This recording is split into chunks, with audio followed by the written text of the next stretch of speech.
Yeah, it's and going back to what you were saying, what these things do to the brain is interesting, and we could touch on that. A lot of different medicines impact neuroplasticity in different ways. A lot of drugs do this in different ways, but serotonin receptors are an interesting one for psychedelics specifically, especially the classical psychedelics.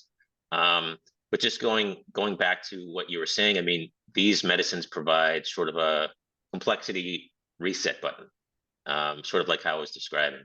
So this disruption of these rigid neural patterns, it pulls us out of these ingrained programs. It's driving all this rumination we have, all Mm, this over focus on stuff that we know isn't important. Like our logical mind knows it's not important, and this allows our brain to shift. It's almost a form of simplicity.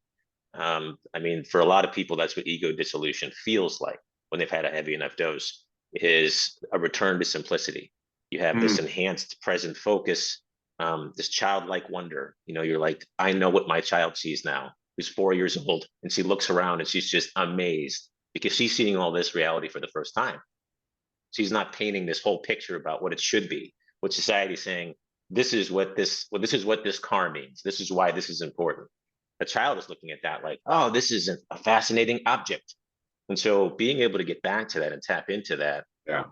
is really, really important. But the integration, as you were mentioning, is so critical because you can't really get back there after the psychedelic experience. You can't really get back to that place of appreciation, of awareness, of presence if you're not integrating well.